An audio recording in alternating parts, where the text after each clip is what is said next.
And so our next bit, Rory, is where we invite the lovely Pastor Barbara to speak. We are going to take off the share screen so Pastor Barbara can see all of our lovely faces. And she's going to talk a bit about her lived experience caring for somebody with sickle cell and just what she's learned from this experience and her personal understanding of just how important it is to donate blood. So Pastor Barbara, I give you the floor. Yes. Good afternoon once again. Can you hear me? I can hear you. Okay, good afternoon once again. My name is Barbara Brown, and I'm the chairperson for SCAPAN, which is Sickle Cell Young Stroke Survivor.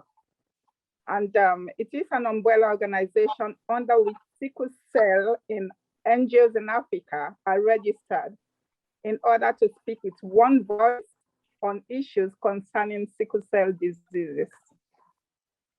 I am a mother and carer of a 26-year-old son with sickle cell disease. Therefore, in the next few minutes, I would briefly talk to you about my experience going through all these years with my son living with sickle cell disease. It has not been easy physically, morally, mentally, financially, socially, and psychologically, especially when I sometimes have to explain for his lack of ability in some areas. I guess we are all aware what sickle cell disease, and that is a major genetic blood disorder that affects mostly people of African, Caribbean, and Asian descent. And if I can say, sickle cell is a neglected disease in terms of treatment in comparison to other diseases. I guess being that it is not an infectious disease. You only inherit it through, your parents or whatever.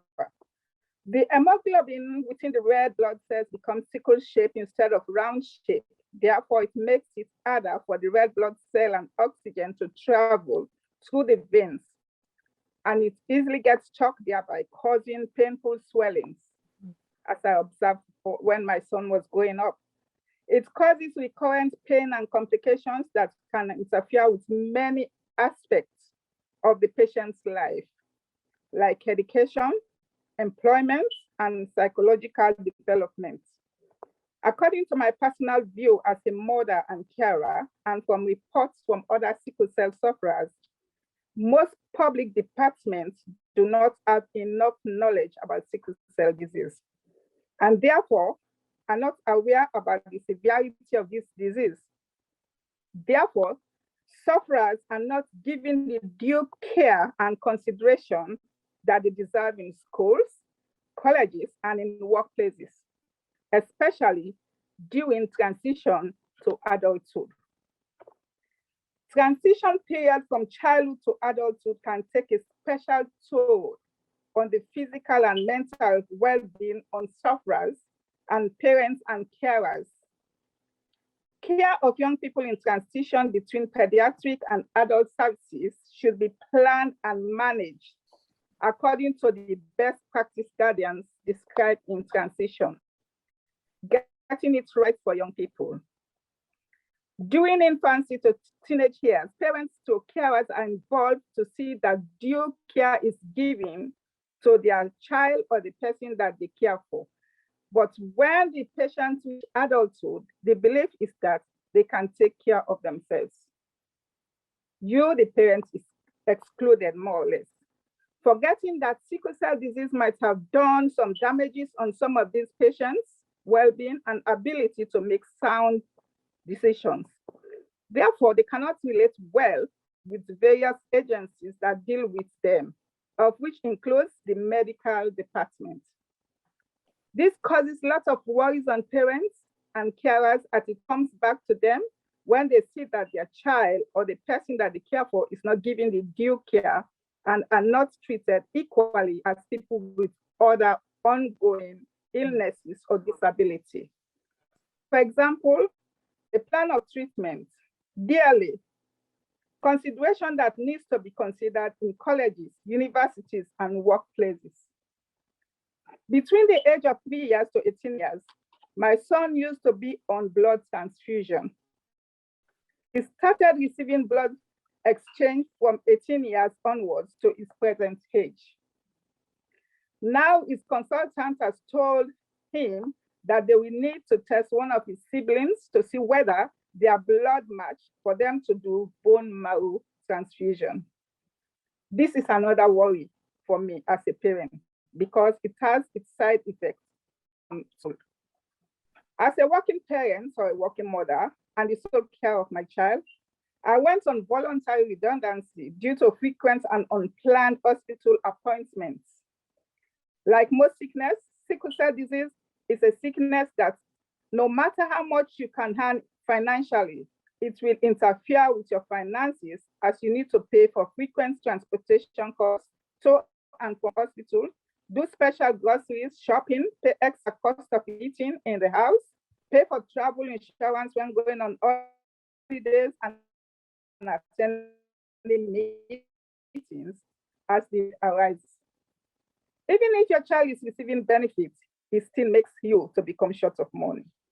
As a mother and carer, I worry a lot whenever my son is going for his blood exchange.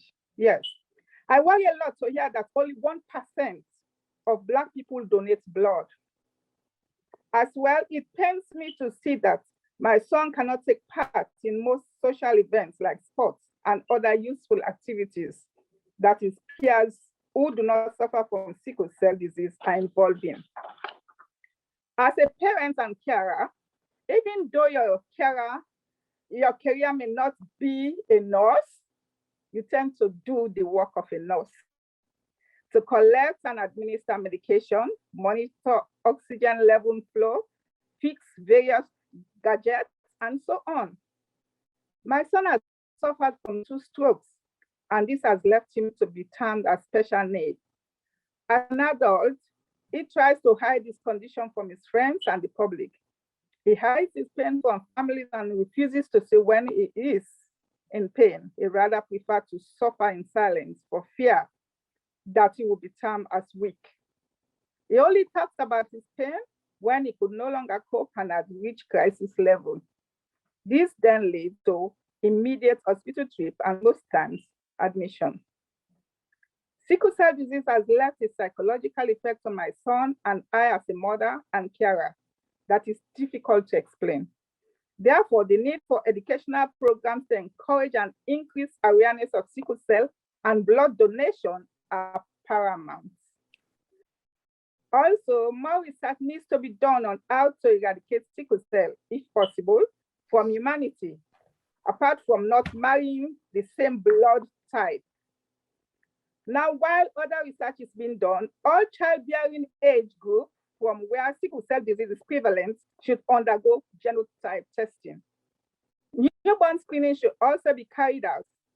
Dealing with stigma associated with this condition is also paramount.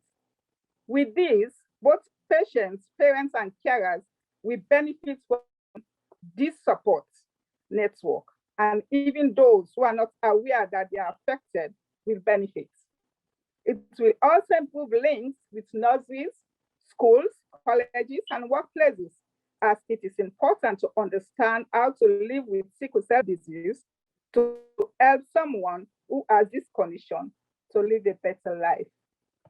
Thank you.